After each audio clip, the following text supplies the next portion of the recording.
Platinum Bohica time. Not going to happen. They're not going to get the Platinum Bohica. But I like flirting with the Platinum Bohica. I can see it from here. We play them right around the corner, so we'll know in about a week and a half. Yeah. I think that's where the fun stops. That's where the 8-game win streak comes to an end. It won't get to 9. I don't believe. It's possible. We'll see. We'll cross that bridge, right? Instead, today, I got to begin the show with a hearty choo-choo! That feels good. Haven't had too many of those. I haven't even done the signature choo-choo on the social media accounts. I've just done the chugga-chugga because it hasn't felt like choo-choo. It feels like a qualified choo-choo. Is that fair? Or is that an unabashed choo-choo? No, it feels like a qualified choo-choo. It is their reward for stepping up and playing 2 teams back-to-back who were previously undefeated in the ACC. That is until they rolled on into the TLC-CC, where you do not just stroll on in and expect to walk away with a victory. And Florida State, to their credit, these young men, these coaches, they began to figure out some things. They began to work on and figure out some things. One of the things they're doing better is they're keeping people off the free throw line. They're standing in front of them. They're playing better defense. Like the Olay Act is gone. Okay, so and we predicted this. We first guessed this. After that Wake Forest game, what did we come on the air and say? Man, if anything, if there's one thing, it's not the losing. Losing is a byproduct. It happens for a reason, right? The losing can happen, and you can be young, and you've got room to grow, and there are reasons, not excuses, but reasons, and you can live with that if you're level-headed, and Leonard is certainly nothing if not level-headed. But what you can't forgive is a lack of effort on the defensive end. That is unacceptable. Whether you're a good team, a bad team, or not, you can move. You can choose to defend. You may not be good at it. You may struggle. You may have a height disadvantage, but not efforting to stop somebody from scoring is unacceptable. And that's what it looked like against Wake and some other teams earlier this year when they were getting blown out. I was questioning their commitment on the defensive end. I'm not questioning that now. They are committed to defending. They're not always great at it. They're going to give up open threes. Yeah. Oh, they are. Yeah. They are. But by the 6-pack. Mm-hmm. But I would tell you that I think, honestly, they are committed to efforting to defend. Okay, so that's for starters. We thought we would see that, and good things come out of that. You know, when you take that first step, as they say, in the journey of, let's say, losing weight, I mean, that's a good thing. You may have a long way to go, but you got to take that first step. You got to commit to it to give yourself a fighting chance for good things to happen.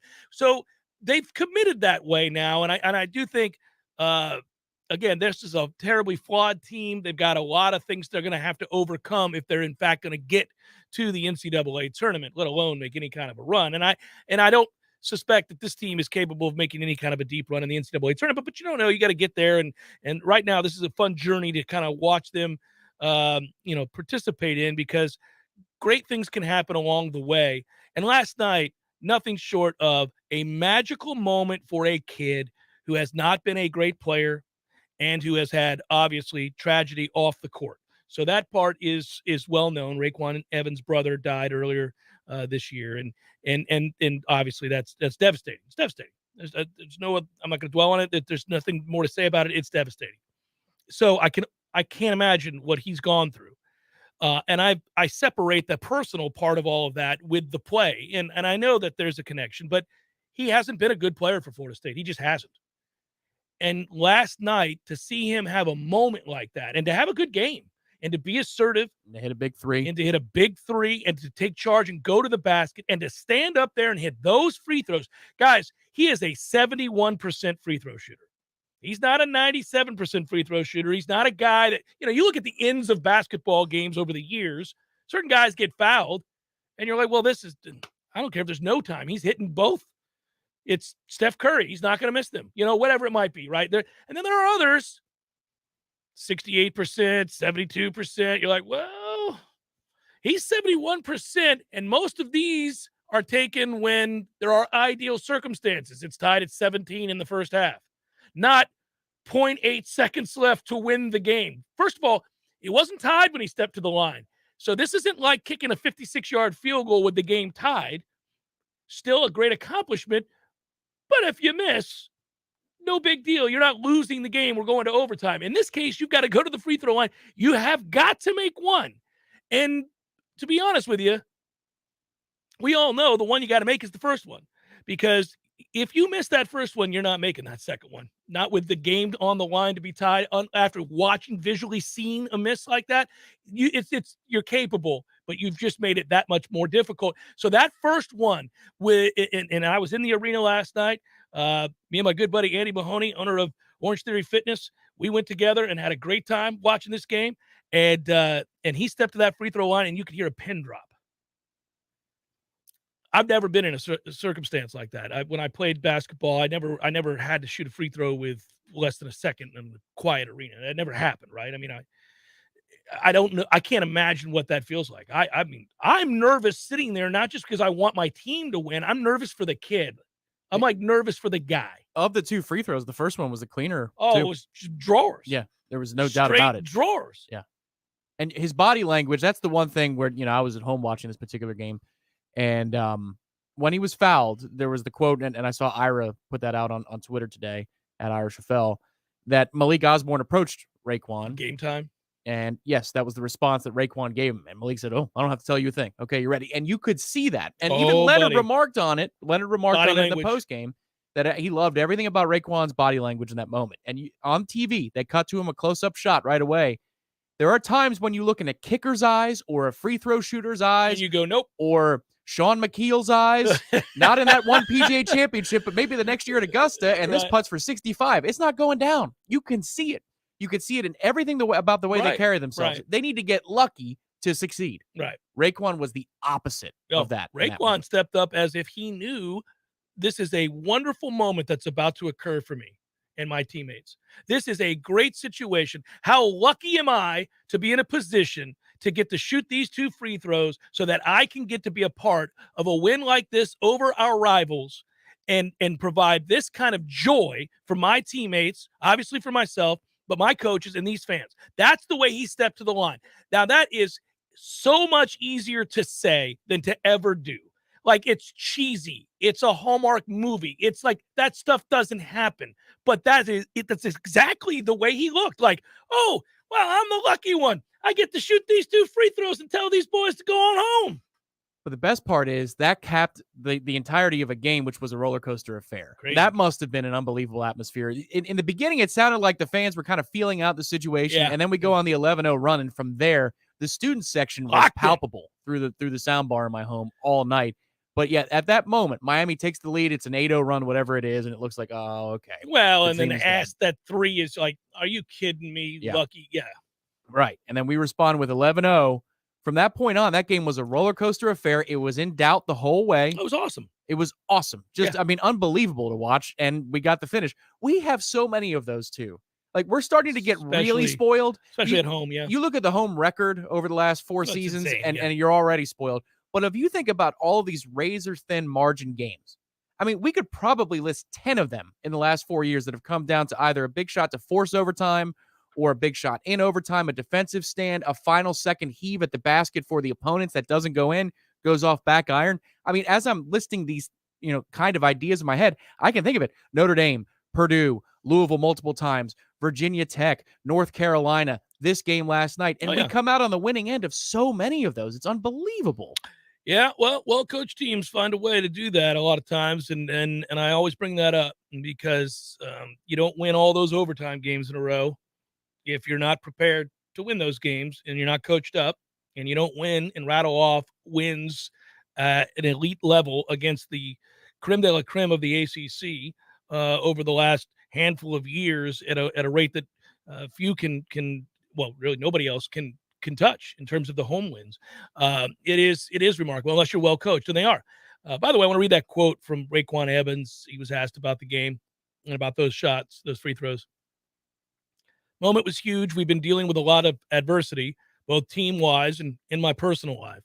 But just to be able to be in that moment and to be there with my brothers, it was just a great team win. And I'm glad we got that team win because it's something we can build on. One of the things that came out here is that he's worked through meditation. And I find this subject fascinating, and I'm not going to go down that road in a long diatribe about this. I have failed in my own life attempting to meditate. I have wanted to incorporate that in my life, and the benefits are scientifically proven. This is not an opinion. And many of, if not all of, your elite athletes, those that go on to play big time Power 5 basketball, golf, football, whatever it might be, and then go Actors, CEOs. whatever it might be, right? So many musicians, you name it, performers, oftentimes under a bright spotlight and intense pressure with a lot on the line, choose to incorporate meditation in their personal life as a means of coping and really regulating their breathing. And your great sports psychologists and those that work with Florida State football and golf and others. I happen to be a friend with one of these doctors who works with LSU, Alabama professional teams, PGA Tour players, as well as Florida State. Interviewed him many times on Beyond the Tips. And he's a former LSU player. He made it to the College World Series. He was a pitcher. He talks about the benefits of being able to regulate your breathing and control the moment and be in the moment. You're trying to be where your feet are. And it's very difficult to do because I get stuck, and I think a lot of people do. My mind races incessantly. Most people do. Trying to quiet the mind is a very difficult thing. We've all, in one way or the other, either via meditation or something else, tried to do this. Your mind is a rat trap. We are constantly distracted. Think about how people are forced to multitask today instead of being really in the moment, completing a task and moving to something else, right? We've got a phone going, music going, a device going, our computer up, we're talking to somebody, all these things are happening. And so your brain is a million different places. So it makes sense that if you were to try to slow it down and you shut all of that off, your brain's not going to instantly be like, oh, okay, cool. No, that's not going to happen. It's like, I got to go here, got to pay this bill, got to pick this up. What time is it? All that stuff. I think it's so difficult. It's cool to hear him say that or them to talk about this, that he's been able to do that. It's helped him in his personal life and it helped him in that moment, because oftentimes if you can find a way to be where your feet are and to be of the moment, in the moment, what if that moment is as daunting as that one? What if all of a sudden you calm everything, you clear the mechanism, and all of a sudden you're standing there confronted with the one reality. If I miss this free throw, we lose. I would be a little pissed. I was able to shut all of this out. It's working. I got here. I've quieted the fans. I don't hear the Miami players talking junk. I'm not even thinking about what my own coach just said. I am here. I am of the moment. I can't believe I've accomplished it. Okay, what do we have to do? Holy moly.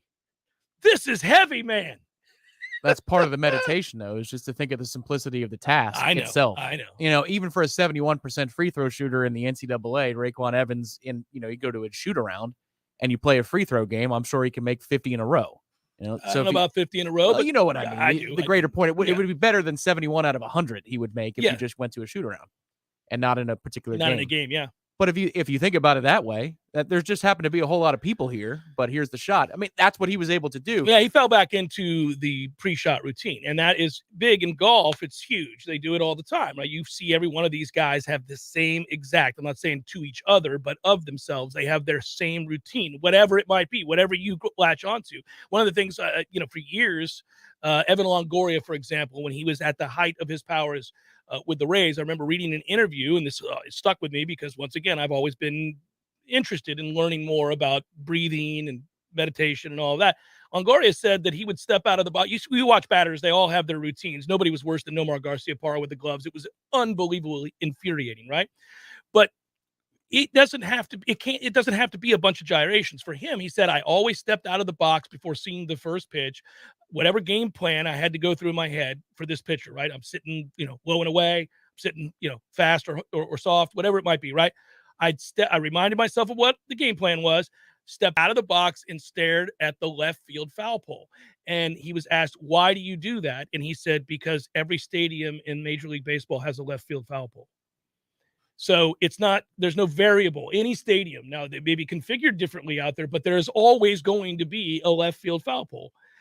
Always. So I know that if I step out wherever it is, even if it's above a wall or whatever, there's a pole, there is one, and I can step out and I can physically look. I know that's going to be there, and I can repeat it no matter if we're home or away. And I just find all that fascinating because he did last night, Evans, something akin to that, where he talked about, well, what is my pre-shot free throw routine? And he did the same exact thing twice. It's great.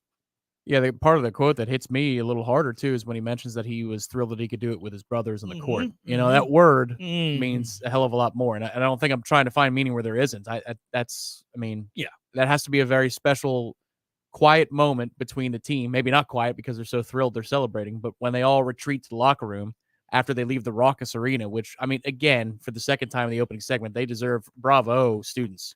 Holy cow. But when they retreat to their own moment, that's got to be a little extra emotional. I would think it's incredible. Yeah, great for them that they got to enjoy it. You rarely get regular season games that seem to have the weight of this one, the gravitas of this one, because it is a rival, and that is a very good Miami team, I might add. That's a team that has shocked the conference, given that they were preseason predicted to finish 12th. Now, what a lot of people forget is that the disaster of last season for Miami was all brought on by myriad injuries to this team. I mean, most of the players they were counting on last year got hurt. They were down to nobodies, and it showed. They sucked. I don't know how you could forget that, because if you watch those television broadcasts, that's all it was for 40 minutes of basketball, was all the things Miami was without. But that's the thing, is even though we've won 7 straight coming into last night, that's a veteran-laden club. We're inexperienced as hell. It's a huge win for Florida State. It warranted the choo-choo, I think, because it puts them in a position now with a winning record in the ACC at 3-2. Remember, they started 0-2. They're 3-2 in the ACC now.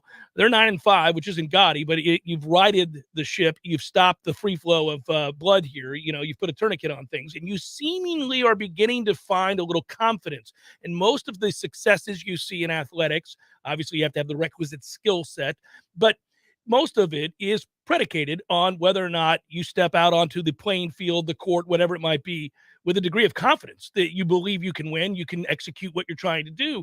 And I think when you're a young team with moving parts and uncertain roles, it is very easy to step onto a court and not be real sure of yourself, because you're not even sure what your role is yet, what's being asked of you. You're trying not to make mistakes because you're learning a defense that is very complicated, I might add. There are a lot of things that this team, the moving parts we speak of, is going through. And to get it figured out and to get, you want a result. You need a result. It's not just about figuring out roles and working with each other and figuring out minutes and all that. You need a result. And the last 2 games, they've gotten the results. The thing is, I found kind of an inner peace, not through meditation per se, but last night. Damn it! I was going to pick your brain. Because you see some of the mistakes they make, which is they secure a turnover, they give it right back. We do need, I think, in practice to put a buzzer on the line, like any out of bounds line around the court. We step on that line, could be the sideline or the baseline, far too often. Habitual line steppers, Tom. John Butler might be the leading candidate for people who have stepped out of bounds while they have the ball in their hands this season, I think, across the country. And then Jalen Worley misses the 2 big free throws, and it went, FSU viral, quasi-viral after the game, that he went right back on the court and started working on his free throws, because that's a big situation. You can't miss those. Right. But I came to kind of an internal piece that, hey, when you're dealing with this much inexperience, these kinds of stupid things that would not be tolerated 3 or 4 seasons ago, even 2 seasons ago, you kind of have to live with them, because we're asking a lot of these players, to your point, not just about defensive rotations, but just massive amounts of responsibility for all these players that they haven't really been saddled with. Even Mills hasn't dealt with this level, and that you can see the inconsistencies in his game. Wild swings. I texted you last night because I thought maybe the TV broadcast was saying something that I was unaware of in the arena. I was like, why is he sitting for eons? Yeah, the bulk of the second half. Well, yeah. Like, I was getting angry by the minute, and this may shock some of you out here. I'm somewhat of an impatient human being. And when I don't have an answer and I can't deduce what's happening, and I'm not at a place where I can hear an input from somebody on the court who maybe has insight to this, it drives me nuts. And each minute that goes by, it drives me more nuts. And so then I texted Tom and was like, hey, man. You texted twice. I was trying to find an answer because there was nothing on the broadcast. You could see him around the bench, on the bench. And I was looking to see if anybody on our side or there was maybe an update from Chuck Walsh as he was walking around press row. No, there was nothing. So I think it was just based on performance and rotation because, I mean, he was 2 for the world, and the offense looked completely out of sync because they were trying to run it through him. But Miami did such a good job of having 2 bodies thrown at Caleb throughout the game. We weren't making shots off of it. It was kind of a black hole. So it was okay. No, I get it. I thought it could very well be performance related. I did. I thought it could be the simplest explanation. I mean, I do, fall back on that, obviously, most of the time. But given what he had just done, I thought he had maybe earned a little extra leeway to figure it out. And we're going through a stretch where we couldn't score. And I'm going, well, there is a guy who, when he's right, is a bona fide scorer. The thing that we're sitting over there that is going to really frustrate all of us, impatient or not, is that on the glass, we're going to have trouble. Oh, that's all year. Final possession. What I hated about the Charlie Moore kid, the three, it's the third opportunity. Little 5'11" ass. Yeah, but you look at the replay and you see all of our bodies that are around the basket. We aren't very tall in that moment. There are 3-4 players and they're all about the same height. But what pisses me off about that is Malik got his big shot. That was Malik's big moment. And I wanted that for him because he's playing through injury. Yeah, it's a 3. Yeah, it's clear as day that he's playing through injury, and he had the chance against South Carolina. And he had a chance earlier in this game in that second half to hit a big 3, and neither of them went. He's had a lot of big moments like that where the ball just didn't go for him. This one did, and it contributed to the win, but I would have liked for that to be the exclamation. But little did I know, 30 seconds later, we got a better exclamation point and a better story. Well, here's the deal. The sequence that leads to Florida State winning over the final 2 minutes of the game. Okay, so we're down 61-58. The final 2 minutes of this basketball game is one in which your seniors make all of the winning plays.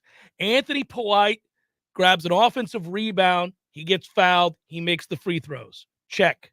That's senior number 1. Malik Osborne is left wide open. Left wing, 3-point to beat the shot clock, the moment you're referencing. Just after missing one off of a Mills double team that was wide open. So that's a big All play. Right. So he hits that one to put us up 63-61. Check. Then you get the crazy scramble, unfortunately, and credit to the kid who I just obviously besmirched. Charlie Moore hits the 3, and I'm thinking he hit F a lot him. Of threes last yes, night. He did. And I'm thinking F him. And damn it. But guess what happens? The trifecta where the seniors save the day. Evans gets this rebound and and comes down the floor and races down the floor to get to the hoop and gets a whistle. Well, he's fouled. Actually, you can see that. There's two replays. The one of them is the correct call. He gets his elbow. He does. And so when he gets fouled there, that's the trifecta. Your seniors stepping up, making heady plays in huge moments. Leonard Hamilton has to be over the moon. Oh, yeah, that's a team win. That's a big moment for a kid that he adores, that he absolutely loves in Rayquan Evans. It's a great moment for those kids because they too love Rayquan Evans and know what he's been through. And then obviously it's a great moment for Rayquan, but the program gets a win that, listen, most years you would say, we have won 8 in a row over Miami. Most years you just go, oh, good, we beat Miami because that's what the hell we do. But this year, it is different because this team is having to fight for everything, and they've got an awful long way to go, and they had to find a way to scratch and claw and come up big, and different guys did in the most critical of moments. That's a talking point from Monday, which is you're going to get run out of the gym with this team some nights because you don't have the experience, and there are basic flaws in the construction of the team through departures of Balsa and others that you just can't overcome. So there are going to be some nights where there's nothing you could do about it. So you got to get the wins when you're in them. When you're in them, you got to close. And last night was one of those. And you're right, with 2 minutes to go, down 3, I'm thinking, oh, you've got to find. You got to find a way. Got to find a way. And there was. Yeah, there was. It was glorious. It's Jeff Cameron Show, 93.3 Real Talk Radio, Warchant TV. Our friends at ISF want to wish you a very happy new year. Listen, you want to do amazing things. You have big visions and goals for the future, and you work hard to move your agency forward while navigating the unique challenges inherent in government operations. ISF understands. They're a national management and IT consulting firm serving clients across the country. As we turn the page to another year, ISF reminds you to think big and stay focused on your goals for the future. ISF, your vision, our expertise, solving the future. Visit ISF.com to learn more. If you weren't the owner of Gordo's and all those wonderful restaurants, Eddie, what would you be doing? I think I'd want to be I don't know what I'd want to be, a boat captain or a cowboy. You know how to use a lasso? No. You'd have to do that if you were a cowboy. Yeah, but I've never even been on a horse. It's not my place to be on a horse. I agree. And the horse thanks you. Gordo's, bringing the flavor and flair of Cuban food to Tallahassee since 1996. Siri, tell me a joke. The past, present, and future walk into a bar. It was tense. All jokes aside, the trained professionals at Mac & More Systems are serious about Apple products. For all your Mac repairs, call Mac & More Systems at 894-3622. 894-3622. Hi, I'm Jeff, founder of Which Superior Sandwiches, and I'm here to tell you about our signature witch, the Wicked. Why call it the Wicked? Some say it's wicked tasty, some say it's wicked large. One thing's for sure, with oven-roasted turkey, ham, pepperoni, roast beef, and bacon, as well as your choice of 3 cheeses, it definitely takes you from wicked hungry to wicked happy in just a few wicked good bites. Only at Which Superior Sandwiches. On Wednesday, the Wicked is just $5. 5 meats, 3 cheeses, $5. When some slithery, slimy something shows up uninvited in my home, I want it gone. Now. Not next Tuesday, not tomorrow.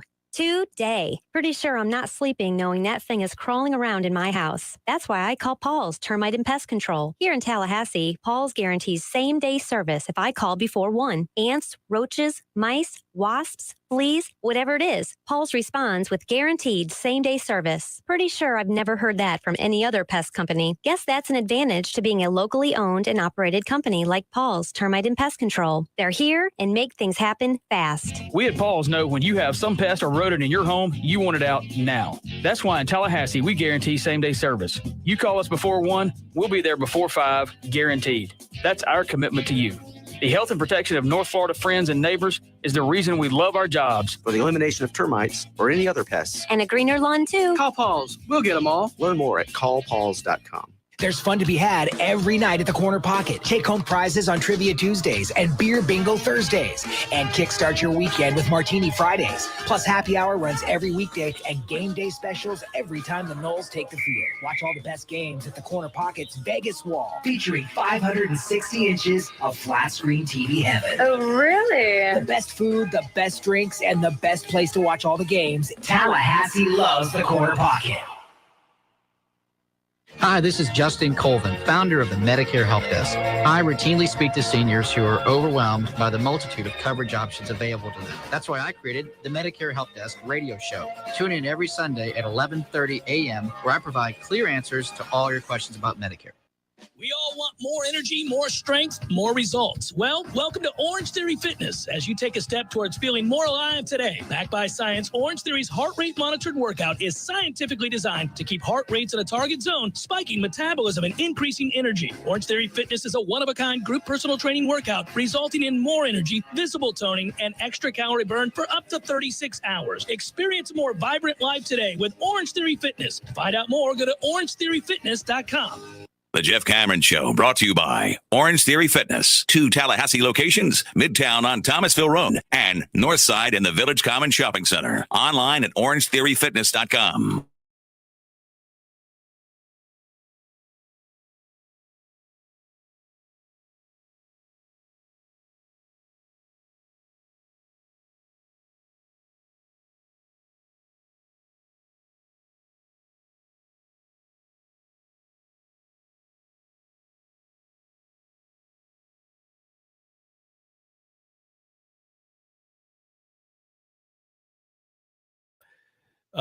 So it's weird about that, by the way. Here's the thing about age. Anybody that hears that now, it doesn't make an impression on them, because that form of music, if you will, back then, speed metal, as it was known, has been done by thousands of bands since. And so a lot of people, certainly in their 20s, maybe even in their 30s, have always known of the genre. But alas, your boy is so old that I was here for the invention of. And remember the first time I ever heard any of that, whether it be Slayer or Metallica, I'm thinking, what is this? Is amazing. These guys have no care for the rules. Yeah, proof that advertising works. The first Metallica song I ever heard, I had to learn them backwards, was Enter Sandman, which you loathe. Well, it was because it was a spot during a Lightning game in the Thunderdome in 1994 There you or go, 95. the old Thunderdome, baby. And it was for 98 Rock, and it was like a little 30-second thing. I'm like, Sure. what song is that? And my sister's boyfriend, who we went with, had the CD. So I played that. I was like, oh. So this was amazing. And then you started working. Then when I discovered Ride the Lightning, I was like, what in the hell is this? Ride the Lightning, Kill 'Em All, Garage Days Revisited, all those records. Yeah. So I can still remember the first time any of us put that on a record player, and you're like, well, goodness, the rules do not apply to these gentlemen. They're going as fast as they'd like to go. It's up to us to try to keep up. Pat, thank you. He writes, speaking of basketball at Jay Cameron Show, I want to hear about the young phenom running up and down the court on the Tallahassee middle school scene. He's referencing, is my friend Pat Burnham, the fact that my son Bryce made the basketball team at his school, and I'm proud of him. So congratulations, Bryce. He maybe will hear this after school perhaps, but if he's listening now, he's in trouble. Yes, that would be a problem. He did make the basketball team, and I think there was some trepidation there from both Bryce and me. But it's happened, so I'm happy for him. So yeah, that's good news. Now that's a big moment. It is a big moment. Yeah, now I get to be nervous, each week. I already know how I handle these things. That's why, for baseball or any league that my kids play in, Clark played basketball in City League, and I like to be distracted. Luckily, the league that Clark played in, Charlie Ward's kid played in, and I would just go talk to Charlie because I want to be distracted from watching him. I don't want to watch him.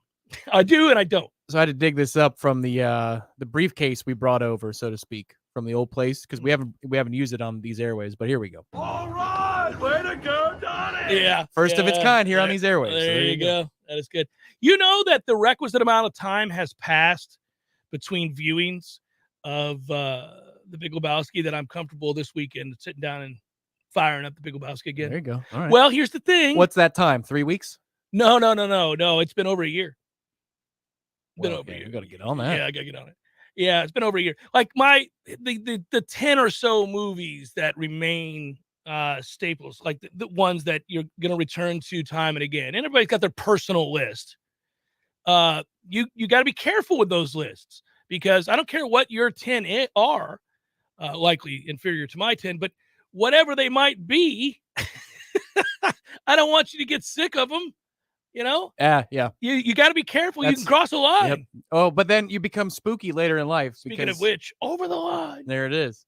My wife was flipping through. This is like 2 years ago, and the Michael Keaton Batman comes on, and I make the sound effects that happen in sequence before they happen. Wow! And she's like, "What in the hell?" Well, I was 6. You were that age, and it was my favorite movie. Yeah. I could tell you everything. Like it was the scene in the chemical factory. So all the bing, bing, bing, bing, all the noises, and I was like, Jesus, because that's when Jack Nicholson gets lifted up by Michael Keaton. Yeah. I don't. You don't want to get there with your adult movies.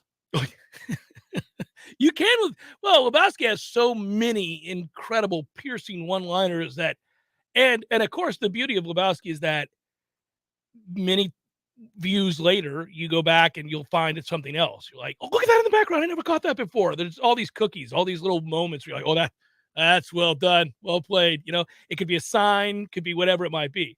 But there's that in a comedy that's rare. Whereas like No Country for Old Men, you're aware of the existential crisis that they're addressing, but you're also aware of the foreshadowing with the way things are placed, whether it be bushes or a tree or what, how it is. Right? Yeah, it's a lot more subtle than say The Departed, where you know about the X. There's an X that appears on a screen before somebody dies, the scene before somebody dies. But it's like if you know that, you're like, oh my god, it's so obvious. Yeah. No Country for Old Men is much deeper than that. It is very much like you're going to have to look between the lines and then some. But you do, and then you're like, that's well done, you guys. Always. All right, I want to talk about Florida State football, but I prattled on about my favorite movie, so I'll do it here in a moment. We'll come back. We'll talk about what may or may not happen with the coaching staff and also the transfer portal. It's the Jeff Cameron Show, 93.3 Real Talk Radio and Warchant TV. All right, way to go, Donnie. You're Local news now. The Tallahassee branch of the NAACP has canceled its annual MLK Day March as the Omicron variant continues to bring a rise in COVID-19 cases in the Big Bend area. The president of the NAACP's Tallahassee branch, Mutaki Akbar, said a vote by executive board members made the decision to cancel the event after they expressed their concerns. The organization says it is encouraging other event hosts to prioritize the health and safety of our community. The Gadsden County Sheriff's Office is searching for a missing juvenile. Javen Jordan Bryant, age 13, is a white male with blonde hair and blue eyes. He is 5'3" in height and weighs 120 pounds. Bryant was last seen wearing a Fortnite hoodie, blue jeans, and red and white tennis shoes. It is believed that he is still somewhere hiding out in the area of Drake Acres Road. If you know the whereabouts of Javen, please call the Gadsden County Sheriff's Office at 850-627-9233. This is Rachel Lene with your Real Talk 93.3 local news update, brought to you by Macklemore Systems, Tallahassee's go-to Mac store. Check them out online at macklemoresystems.com. This is meteorologist Paul Trombley with your Real Talk 93.3 weather update. Overcast this afternoon with a high of 61. Northeasterly winds 5 to 10 miles per hour. Lows around 43 tonight. Overcast skies. Highs around 64 tomorrow. Clear skies and quiet. High of 62 Friday under mainly clear skies. 64 Saturday. Chance for scattered rain showers. This report is brought to you by the Lawn Johns. For all your landscaping and lawn care needs, visit thelawnjohns.com. Right now, 59. Just ask your doctor. The vaccines are our best defense against COVID. If you're 16 or older and you've already gotten yours, now you can give yourself a boost with the COVID booster. It makes the protection you already have even stronger. We can do this. Find a booster near you at vaccines.gov. Paid for by the U.S. Department of Health and Human Services. Siri, tell me a joke. The past, present, and future walk into a bar. It was tense. All jokes aside, the trained professionals at Macklemore Systems are serious about Apple products. For all your Mac repairs, call Macklemore Systems at 894-3622. 894-3622. If you weren't the owner of Gordo's and all those wonderful restaurants, Eddie, what would you be doing? You know, I think I'd want to be I don't know what I'd want to be. A boat captain or a cowboy. You know how to use a lasso? No. You'd have to do that if you were a cowboy. Yeah, but I've never even been on a horse. It's not my place to be on a horse. I agree. And the horse thanks you. Gordo's, bringing the flavor and flair of Cuban food to Tallahassee since 1996. It's Congressman Michael Waltz on the Greg Tish Show. Good morning, Congressman. How are you doing? Hey, doing well. Again, just what you have to go through day in and day out. I don't know how you have hair left, or like Matty Rowe, just completely bald. Hey. Sorry. And the irony of it all, the progressives are the tail wagging the dog. This whole bipartisan White House is a joke. We're just watching them eat their own. The Greg Tish Show, Monday through Friday, 6 to 9 a.m., only on Real Talk 93.3. Cameron Show is a production of the Warchant.com Multimedia Network. Check out Warchant.com today for the latest news inside Florida State athletics. That's Warchant.com. Now, back to Jeff on Real Talk 93.3.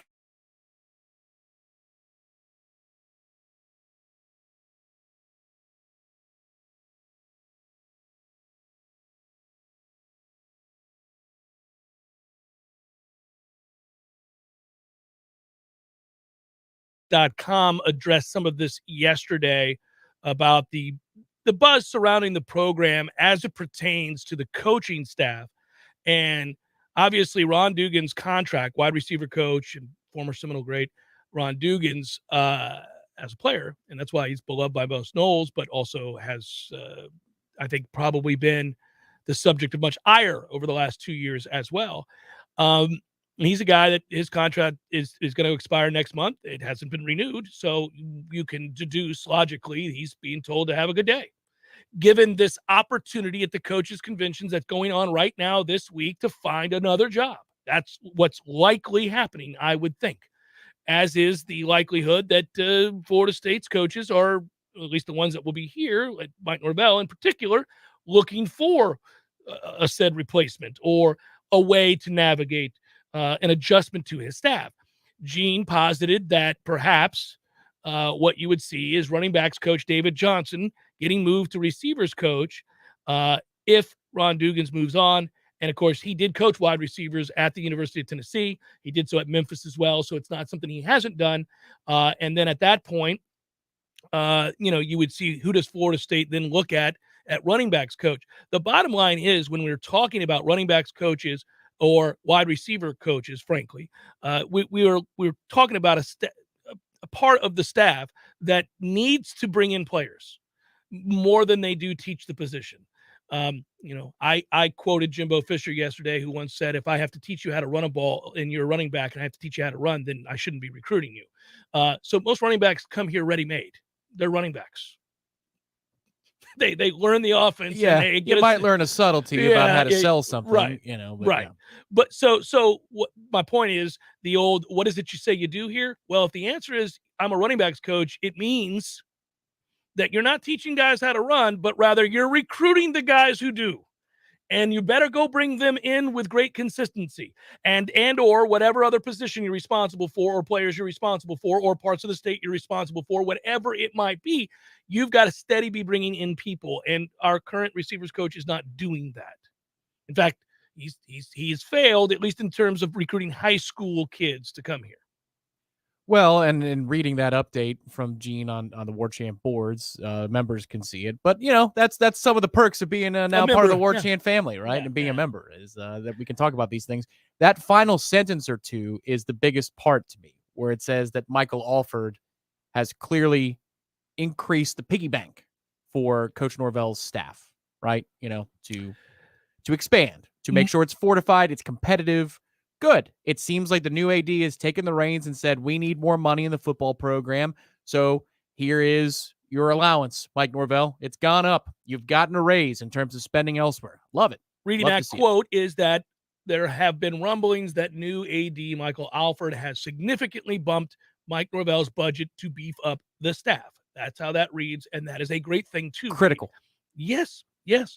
And, when you hear about rumors that perhaps there would be a chance that Georgia's running backs coach, Del McGee, might be coming on board, a couple of things come to mind. First of all, you read into it and you find out that he has obviously strong ties to the state of Georgia and high school coaches there. And, he coached at Georgia Southern and UGA, so that would make sense. Good. There's plenty of good players there. Good to know that. All right, fine.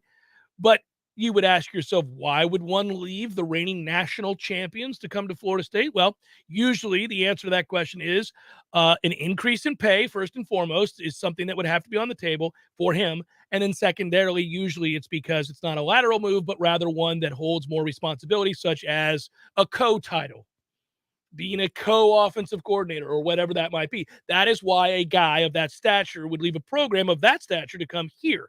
And if that's true, good news for us. I'd like to see it. McGee worked with Lanning at Georgia. Mike, obviously there are connections with Lanning. So you call, you ask, you do your due diligence, you ask about him, find out some things. Yeah, that makes a ton of sense in terms of reading tea leaves and coaching connections. Is how Jermaine Johnson landed here, was the relationship between Mike Norvell and Dan Lanning. So that would all make sense. But again, what's most important to me there is that if you're going to be offering a co-offensive coordinator title, then that makes this job more enticing to anybody, because that should be a position, like as you're talking about, it's a promotion. Yeah. It's a promotion to the position. We have more money. We have a better title to offer you so that you can continue to climb the ranks in your own career. Okay. So now you've just made us a hell of a lot more attractive than we would be by our record the last 3 or 4 seasons, or the uncertainty that could be coming around, a 2020, 2021 year with Mike Norvell. And you're saying, is he going to be on the hot seat? Is this the right move for me in my life? Well, I get a bump and I get a promotion. Okay, that offsets my concerns about what Florida State's win-loss record has been the last couple of years. Let's hear what they have to say. Ooh, I like the interview. I'm going down to Tallahassee. Let's get it done. You know what's interesting, by the way? We're talking about this because of the desperation we all feel to see this program take yet another step forward and get that much closer to being relevant in the conference, relevant on the national scene, relevant to a college football playoff, relevant to a New Year's Six Bowl, relevant, period, right? And I got done reading an article this morning in The Athletic about the fact that more than half of the preseason poll this year finished unranked for the first time since 1967, and that's back when they only had 10 teams in the damn poll. So that's pretty damn amazing, right? I am curious because it shows what's possible for the teams that weren't ranked that did find their way into those rankings. That's where we would sit, okay? And then those that are, obviously not a foregone conclusion, you correctly guessed one of those right from the jump, and I'll give you your credit because that was North Carolina. Unbelievable. Who actually finished sub 500. Now, Those are my futures bets this season. I see the college sportsbook video that has you touting Georgia at plus 800 or 900. And Utah. I had futures bets on NC State over 7.5. I did too. And North Carolina under 6.5. Nicely And those done. so I own that state. The triangle is mine. State of North Carolina needs to hear from Tom Lang on the regular. Maybe as we work back over bellying up, you can start giving your North Carolina predictions on a weekly basis. Jeff, this week I'm feeling like my next one Coastal Carolina is under an equal share for Wake Forest in ACC television dollars. That's my next one. So give it some thought. We have to take a quick break. When we come back, I want you, because I like putting you on the spot. It's more interesting for me, but it's also fun because I play off of it. I want you to think of the teams that were preseason ranked, some of them fairly highly. I'll give you a clue. 2 of them were in the top 10 that finished the season unranked. I want you to be able to name them. Oh, boy, homework. Now, you're going to name some. You're going to get some right off the bat. I'm just kind of curious how many you get. Jeff Cameron Show, 93.3 Real Talk Radio, Warchant TV. There was a time when a person's word was enough, a time when a handshake meant something and integrity really mattered. Farm Bureau Insurance continues to live by these principles. That's our pledge, and it hasn't changed since the day we got started. You deserve more. You deserve a promise. I'm Andy Cohen with Florida Farm Bureau Insurance. Please call me at 850-671-FARM. That's 671-FARM. From Hurricane Kate to Hurricane Michael, Tallahassee has been through a lot, and we've been right here with you because helping you is what we do best. Sarah here from Seminole Auto Glass. Remember when you used to get yelled at for writing the Braille? Oh yeah, those bumps on the yellow line. That was before the car techie stuff we have now, like lane keep assist. You know, when your windshield is replaced, those cameras need to be reset. It's called recalibration. Seminole Auto Glass was the first to offer it here. Nice, keeping us inside the line instead of riding the line. And we offer drop-off or mobile service. Plus, we give you a $50 gift card with your windshield through insurance. We're more than just a glass company. We're your local auto glass experts. Better call Seminole. The weather is unpredictable and can cause issues around your home. Weston Trawick provides commercial, residential, and industrial electrical wiring services, yearly inspections on fire alarms, portable generator sales, and so much more. With 24/7 emergency service and repair, Weston Trawick will be your calm in the storm. Give them a call at 514-0003. Weston Trawick, professional electrical services day or night. Visit online at westontrawick.com. When you are approaching retirement, there are a lot of questions to answer. Do you have enough money to fund your income for life? How should you claim Social Security? And what's your plan for health care and long-term care? Pete Tyson and Preservation Financial Group are here to help you preserve your retirement. The team at Preservation Financial Group can help you get organized, guide you through critical retirement decisions, and create a comprehensive income plan designed around your needs. Don't leave your retirement to chance. It's crucial to understand and address relevant risk before you retire. To schedule a free, no-obligation consultation, reach out to Pete Tyson and Preservation Financial Group today. 850-523-6118. That's 850-523-6118. Or visit them online at preservationfinancialgroup.com. There's fun to be had every night at the Corner Pocket. Take home prizes on Trivia Tuesdays and Beer Bingo Thursdays. And kickstart your weekend with Martini Fridays. Plus happy hour runs every weekday and game day specials every time the Noles take the field. Watch all the best games at the Corner Pocket's Vegas Wall, featuring 560 inches of flat screen TV heaven. Oh, really? The best food, the best drinks, and the best place to watch all the games. Tallahassee loves the Corner Pocket. The Jeff Cameron Show, brought to you by Orange Theory Fitness. 2 Tallahassee locations, Midtown on Thomasville Road and Northside in the Village Common Shopping Center. Online at orangetheoryfitness.com.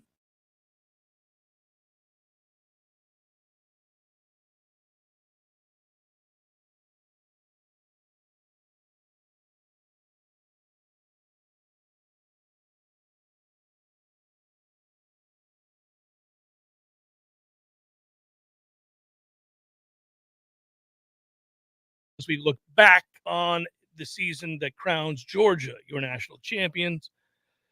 All right, Tommy, where do you want to start? Okay, I gave you North Carolina already. I gave you North Carolina Well, in you August. did. You gave everybody North Carolina in August, and they were preseason ranked 18th. They finished the year 6-7, unranked. Now, It falls Kansas, upon they're you. like 11th, but okay. Yeah.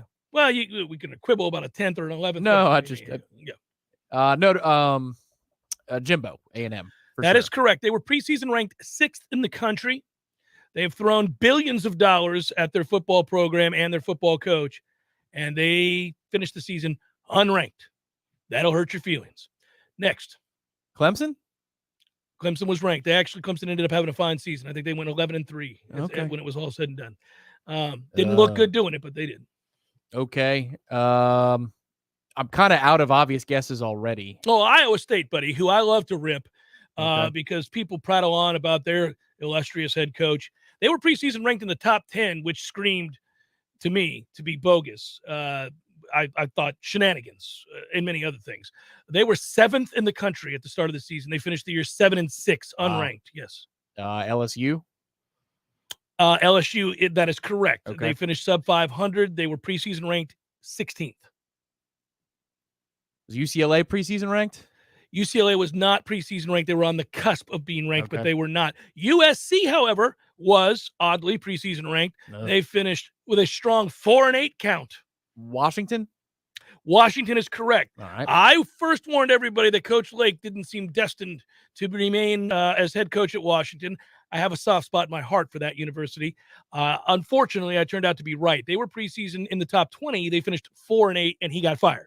Texas? Yes. Right. I'm better at this than I thought. They are. Well, it just takes a few moments. They obviously sucked. They went 5-7. Yeah, they did indeed. Bad radio to just say and not have an answer. I'm going to give you behind it. something here. All right, please. You do. play to win the game. Oh, Hello? the Sun Devils. That's right. We need to change from a center. Arizona State was. We leave the preseason- center. We become a winner. Just call us the Suns. 8-5, unranked. One you'll never get. Coastal Carolina started the year 22nd. They fell out of the top 25 despite going 11-2. The Raging Cajuns part of the list? They were not. All right. Wisconsin, fraudulent. Oh, wow. Preseason 12th, finished 9-4. The University of Florida, preseason ranked 13th, Tom, finished 6-7. I forgot they were ranked. Oh, well, they certainly They looked like fell a so team. far so fast.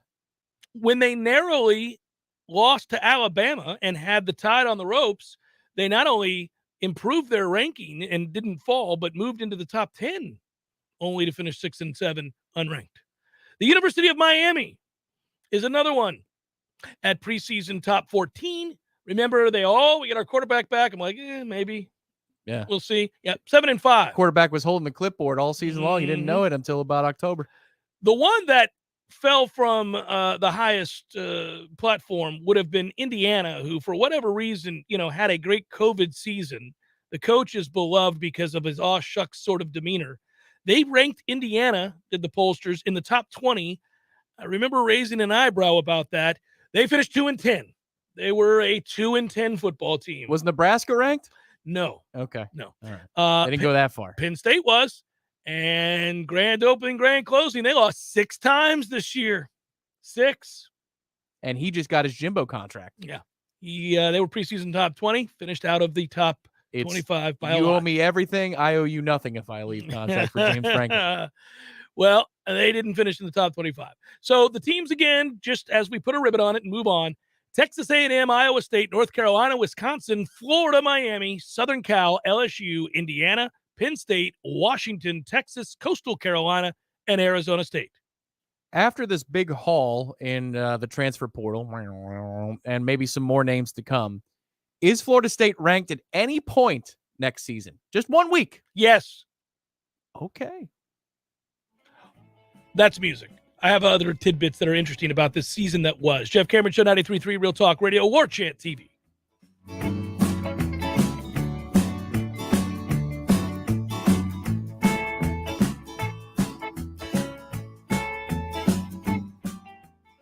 Coming up next, more of the Jeff Cameron Show. Live and local on Real Talk 93.3. WVFT, Greta, Tallahassee. Breaking news this hour from townhall.com. I'm John Scott. Prices paid by U.S. consumers jumped 7% in December from a year earlier. It's the highest inflation rate since 1982, and the latest evidence that rising costs for food, rent, and other necessities are heightening the financial pressures on America's households. Inflation has spiked during the recovery from the pandemic recession as Americans have ramped up spending on goods such as cars, furniture, and appliances. Those increased purchases have clogged ports and warehouses and exacerbated supply shortages of semiconductors and other parts. Correspondent Jeremy House. Gas prices have also surged in part because Americans have driven more in recent months after having cut back on travel and commuting earlier in the pandemic. Rising prices have wiped out those healthy pay increases that many Americans have been receiving, making it harder for households, especially lower income families, to afford basic expenses. The casket of former Senator Harry Reid lying in state at the U.S. Capitol as colleagues and friends gathered to pay tribute to the Democrat who served 5 terms in the Senate and rose to be majority leader. Reid died last month at 82 after a 4-year battle with pancreatic cancer. Also at townhall.com, Democrats face divisions within their own party as they seek to pass new voting laws. President Biden will meet with key Democrats on Thursday to discuss legislation to change the nation's voting laws. Changes Democrats insist are needed to safeguard voting rights for minorities, but the GOP critics say are designed to give Democrats an edge in future elections. To pass those bills, Democrats are looking hard at ending the current filibuster rule that requires 60 votes to end debate before legislation can proceed to a final vote. Kirsten Sinema of Arizona and Joe Manchin of West Virginia have not yet said they'll support the rules change. Bob Agnew reporting. And on Wall Street, the Dow is down 27 points and the NASDAQ ahead 38. More at townhall.com. Hey, I'm Andy. If you don't know me, it's probably because I'm not famous. But I did start a men's grooming company called Harry's. The idea for Harry's came out of a frustrating experience I had buying razor blades. Most brands were overpriced, over-designed, and out of touch. At Harry's, our approach is simple. Here's our secret. We make sharp, durable blades and sell them at honest prices for as low as $2 each. We care about quality so much that we do some crazy things, like buy a world-class German blade factory. Obsessing over every detail means we're confident in offering a 100% quality guarantee. Millions of guys have already made the switch to Harry's, so thank you if you're one of them. And if you're not, we hope you give us a try with this special offer. Get a Harry's starter set with a 5-blade razor, weighted handle, shave gel, and a travel cover, all for just $3 plus free shipping. Just go to harrys.com and enter 3388 at checkout. That's harrys.com, code 3388. Enjoy. What do you need tires on? Your car or truck, tractor or heavy equipment? At Nice Tire and Auto Service, we have tires for all of these needs. And we service your vehicle from air conditioning and computerized alignment to oil changes and everything else under the hood. Call Nice Tire and Auto today at 574-4100. That's 574-4100 for your scheduled maintenance. National accounts welcome at Nice Tire and Auto Service, 4792 Bluntstown Highway, just west of Capitol Circle. We all want more energy, more strength, more results. Well, welcome to Orange Theory Fitness as you take a step towards feeling more alive today. Backed by science, Orange Theory's heart rate monitored workout is scientifically designed to keep heart rates in a target zone, spiking metabolism and increasing energy. Orange Theory Fitness is a one-of-a-kind group personal training workout resulting in more energy, visible toning, and extra calorie burn for up to 36 hours. Experience a more vibrant life today with Orange Theory Fitness. To find out more, go to orangetheoryfitness.com.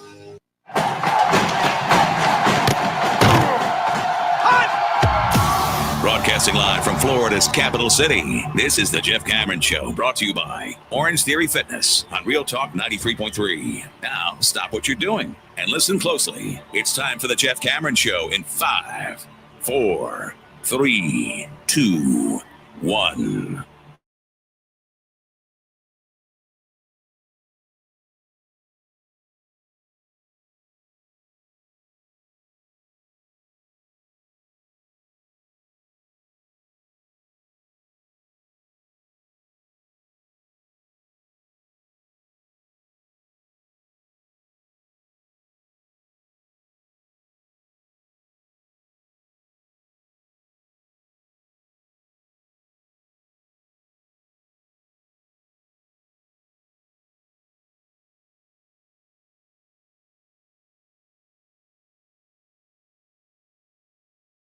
Others.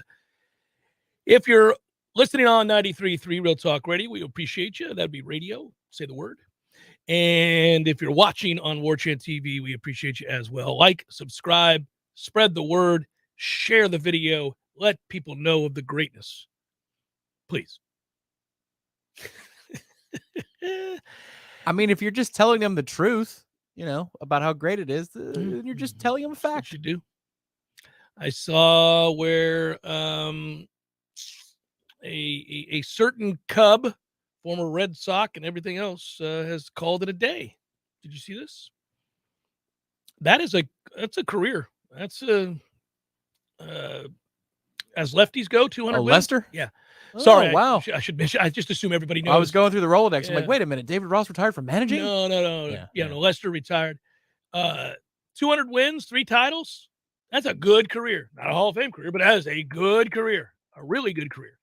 And by all accounts, he's a good guy. Fun guy to be around. I would have loved to have been around a certain night where I've been told of a firsthand knowledge that they sat by the pool at Mr. Lester's house while Eddie Vedder sang to the masses, and they drank heartily. Damn it, man. To know somebody who was at that and not to have been me is frustrating. Oh, man. I also laughed yesterday and didn't get a chance to bring it up because it wasn't Florida State related, but I can bring it up here. You saw where Cam Newton wants to be in a better situation. Oh, do you, Cam? Like Get what? the hell out of here, man. The USFL? He's been bad. I mean, really, really bad. One thing I'll give him credit for, though, is his sideline, rah attitude is so much more healthy than it was in the first 4 or 5 years of his career, where we talked about him when we first got to the FM dial, and he would pout, and you'd see him on the bench and he'd put the towel. Right. Since then, even when he's not in the game, he roots on his teammates who are playing quarterback. He does all of the right things. He's improved greatly in that regard. He's also very charitable, and so I'm not attacking him, the person. The player is just not any good. Right. But when he's critical, he waits till after he's off the sideline. He doesn't storm off the field if he doesn't get his way. In the early days of his career, he might very well have if he didn't get his way. Yeah, I hate watching guys that were once extremely gifted and had a unique prowess be as bad as he is now, though. I mean, he's a horrible quarterback. Can't play a lick. Not even a little bit.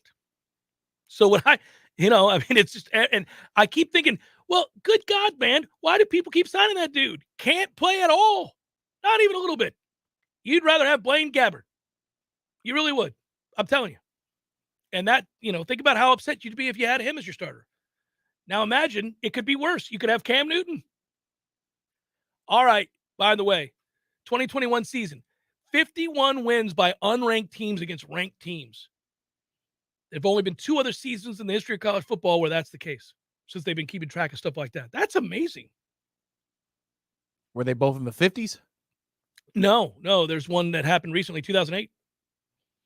Oh, well, yeah. No, 07 was the wild year, but yeah. 07 was a wild year too, and it's on the top 5 list. Yes, but that's pretty amazing. Chaotic season, to say the least. I found that fun to look at. Georgia had 5 wins against the final AP top 25. Alabama, Michigan, so they beat number 2 and number 3. At one point, Clemson 14th, Kentucky 18th, and Arkansas 21st. If you're looking at the top 5. It's scary. I just had a moment of pure fear internally because 2007, the wackiest year where all the teams that were ranked number 2 in the country lost. Boston College was one of those teams, and we were the ones that beat them. That was just around the time of the birth of your first son, Bryce. It was the night before. Yeah. That's the year I turned 21, and now it just stunned me that this year will mark 15 years since I turned 21. Woo! That's a little tough to handle. Oh, it goes by fast, Tommy. It does. Oh, I'm telling you. Matt Millar made sure I was well aware that I was on the precipice of turning 40 back when that happened. I should do the same for you, and I might. It's all right. My soul is already there. Yeah, but your soul was 52 when I met you. When the math kicks in, you're like, oh my God.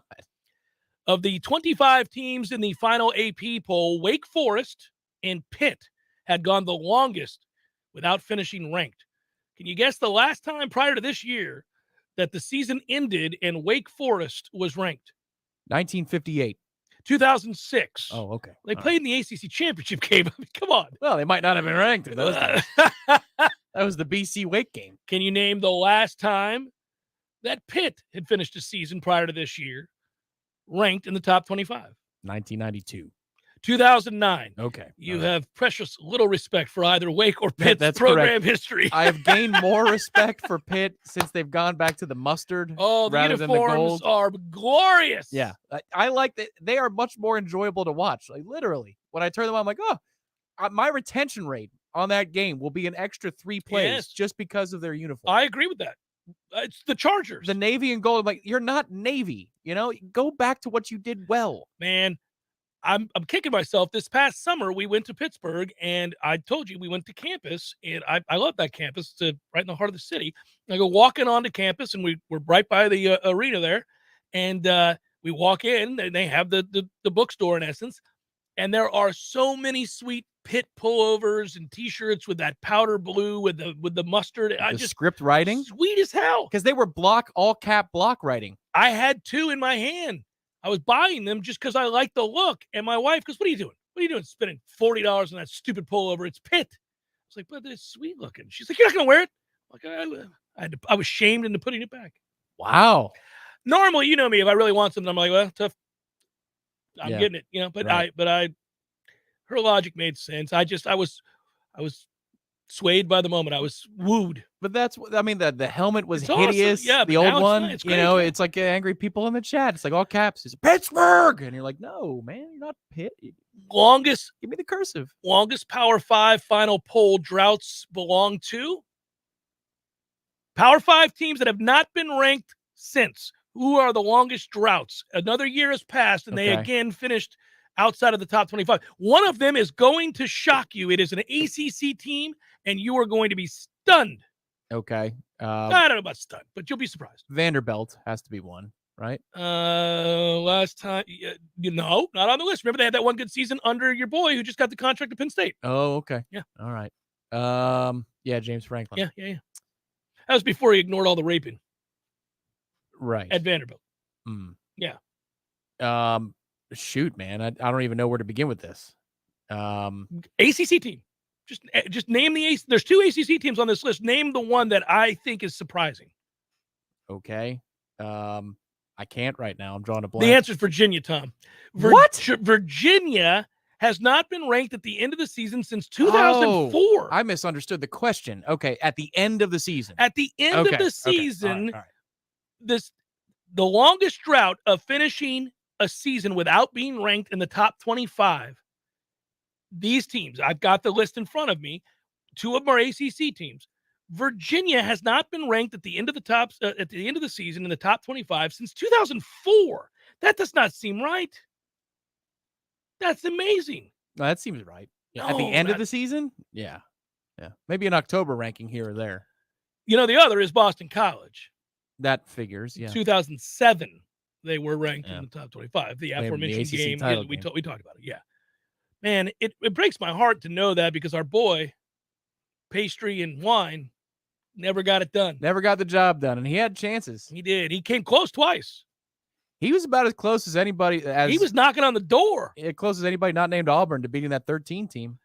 Well, kick that field. You make it interesting. He push us to played the like brink. a coward at the end of Yep. all of his opportunities, the entirety of his tenure at BC, and it's cost him dearly. Yeah, 2014, Yeah. because he's yelling at you again. Yeah. 2014, he called the trick play out of nowhere. They were dominating the line of scrimmage. No reason for we the were nonsense. out of it. The rain game. We were mentally out of it. Was that the rain game? That was the rain Yeah. game. Yeah, Rashad had a terrible day. Oh, awful. One of the worst days ever for a good player. He was almost the reason we lost the game. Kind of would have been. Kind of would have been the reason we lost the game. All right, so that drought, I'm surprised by some of these names. I got to be honest with you. Purdue has not been ranked at the end of the season in the top 25 since 2003. 19 years ago, Tom. Dog. They've had Rondale Moore since then, and he's gone, so that's unfortunate. Yeah. Cal has not been ranked since 2006. That feels right to me. You got to go back to like Aaron Rodgers. It's been a long time since Cal was any good. Rutgers, yes. Schiano was the last time they were any good. He's Oregon back. State? No, Oregon State's had a couple of nice little runs. All right. BC 2007. This one feels surprisingly recent.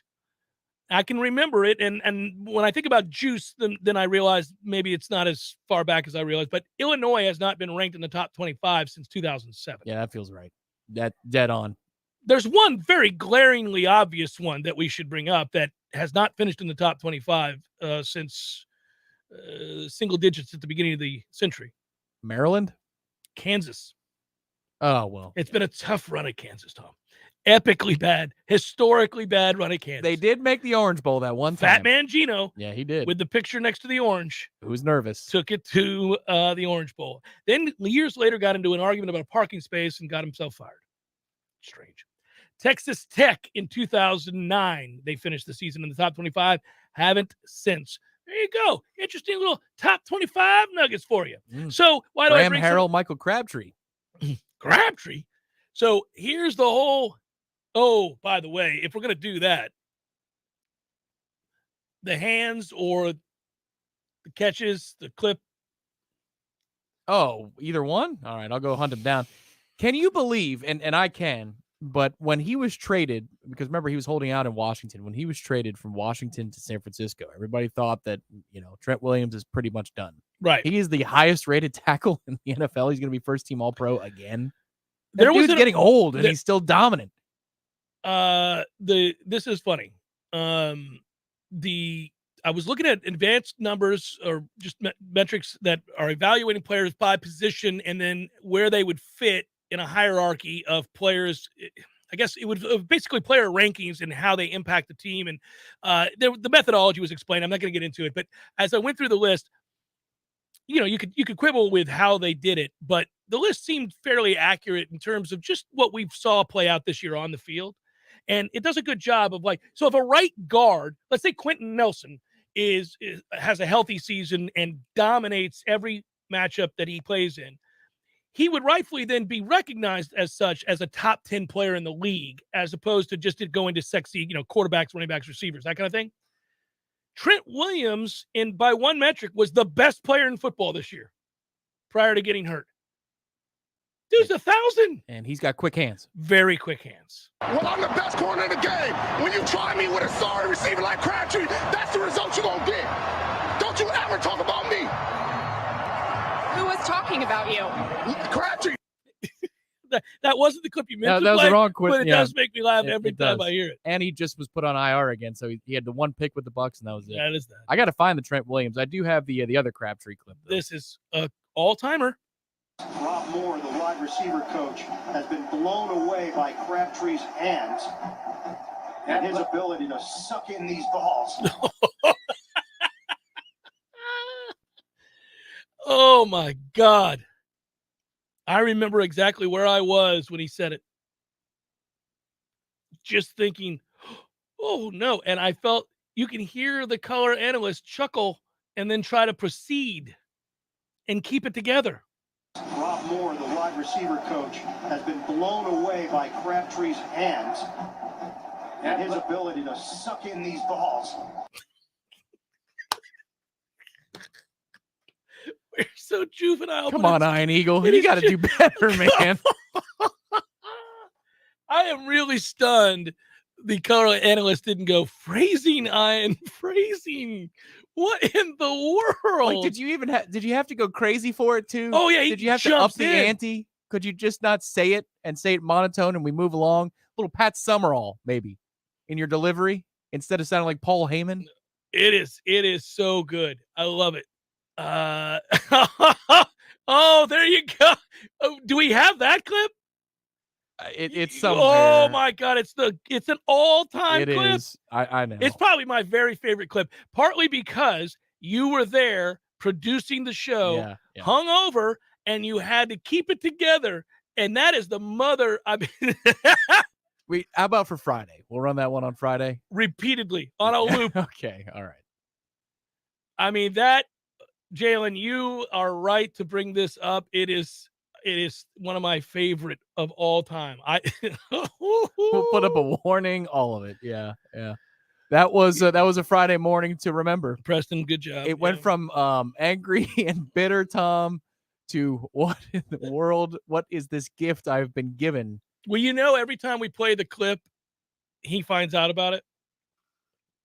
because I've run into him numerous times over the years, and every time that I do, he's like, "Oh, I heard you played the clip last week. Like, were you listening?" No. Coworker came up to me, said they were falling over themselves laughing in the car. I got punched in the arm. We hung out maybe 6 months ago. We just had some beers, watched. We're talking about Jim Lamar, by the way. He was longtime editor, sports editor of the Democrat, and former assistant coach, and all this other stuff. He's got the shaved dome now. It looks good. Looks good on him. Yeah, it does. It does. He, but that is one of the great faux pas ever. It is just, but I mean, and he just says it straight faced, and you're like, what in the world? Friday, we're saving it for Friday. Let's regroup. Jeff Cameron Show 93.3 Real Talk Radio, Warchant TV. Let's be honest, we all have way too much stuff. Maybe your storage closet is full, your garage is full, or the guest bedroom is a mess. Call Southeast Portable Buildings, 580-6400, or visit them online at southeastportablebuildings.com. Are you stumped on who to call for fast and affordable crane and tree service? Deep South Tree Service is a cut above the rest. They go out on a limb for their customers. With the largest crane in the Big Bend area. No job is too tall, no job is too small. Call Rob for a free quote today. 850-877-TREE. That's 877-8733. Deep South Tree Service. Our roots run deep. I call Swain Pools and Spas. Now I'm soaking up the fun when I want to. I call Tallahassee Car Care and they're fixing my car when I want to. Hey, what are you doing? This is a Swain Pools and Spas commercial. I'm turning it into a Tallahassee Car Care commercial. But Swain Pools and Spas is a full-service shop offering sales, renovation, supplies, and more for years. And Tallahassee Car Care is a full-service shop offering brake and tire service, batteries, oil changes, and more for years. But people go to Swain Pools for quality and reliability. Nobody knows more about pools and spas, and Swain has new Caldera spas in stock right now. And people go to Tallahassee Car Care for their 5-star service at great prices, with most maintenance done by their certified technicians while you wait. You know what? Just look for the big Swain sign on West Tharp Street, because Swain Pools and Tallahassee Car Care are under the same roof. Online at swainpools.com. Online at tallahasseecarcare.com. Swain Pools and Spas. Applications, onboarding, payroll, termination. Business owners and managers, you know these are the processes that take away too much time from what you do best. But what if there was a locally owned, responsive solution that would charge you a fraction of the big national payroll companies? Sound too good to be true? It's not. North Florida Payroll Services is Tallahassee owned for nearly 15 years. And in that time, their prices have never changed. The reason North Florida Payroll Services can do that? Exceptional customer service that constantly evolves with the latest technology. From application to termination, for turnkey service for your payroll and HR services, trust a Tallahassee expert and save yourself time and money. North Florida Payroll Services. Online at northfloridapayroll.com. Well, so far this month has already been a long, cold year. But nothing breaks up the cold like a cozy, warm fireplace in your home from Hearth and Patio. You may not know this, but many of today's modern, environmentally friendly indoor fireplace designs offer amazing energy efficiency.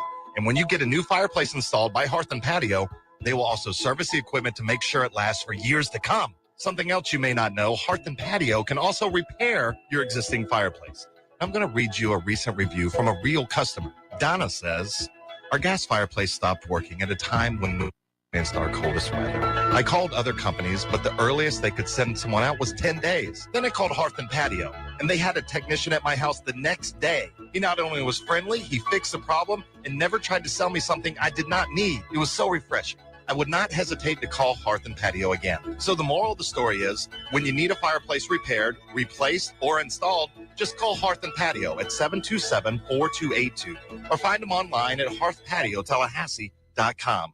We all want more energy, more strength, more results. Well, welcome to Orange Theory Fitness as you take a step towards feeling more alive today. Backed by science, Orange Theory's heart rate monitored workout is scientifically designed to keep heart rates in a target zone, spiking metabolism and increasing energy. Orange Theory Fitness is a one-of-a-kind group personal training workout resulting in more energy, visible toning, and extra calorie burn for up to 36 hours. Experience a more vibrant life today with Orange Theory Fitness. To find out more, go to orangetheoryfitness.com. The Jeff Cameron Show is a production of the Warchant.com Multimedia Network. Check out Warchant.com today for the latest news inside Florida State athletics. That's Warchant.com. Now, back to Jeff on Real Talk 93.3.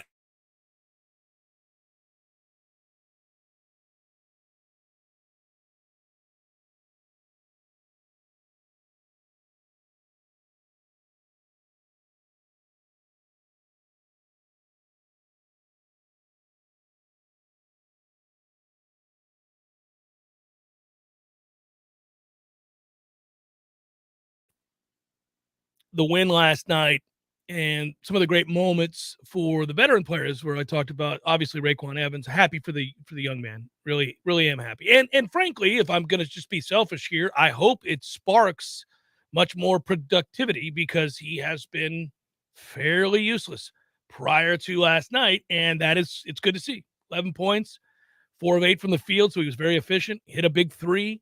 It's his first made three-pointer in ACC play this year, just as an aside.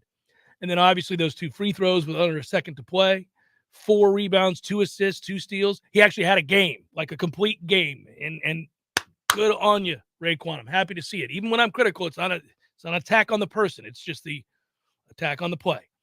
But I've kind of ignored a couple of things here, and I want to go back to something.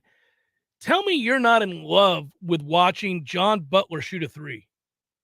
Man, it is a beautiful stroke. That guy can really shoot. It's just effortless. It's beautiful. It's technically sound. It is, yeah. To watch him and the good Cameron Fletcher play tells me that this program is in good hands in another year. I need Cameron Fletcher to have more of those days. I mean, they're very infrequent. They are, and he didn't play a lot of minutes last night. 11. But you see the clay that you can mold with there, and it's a lot. There's a lot that you can work with, and that's why he went to Kentucky in the first place. But between he and Butler, the future of the program, I feel good about. Worley as well, even though Worley didn't hit a bucket last night, not even the free throws he had, and that's why he went right back to the stripe after the game was over.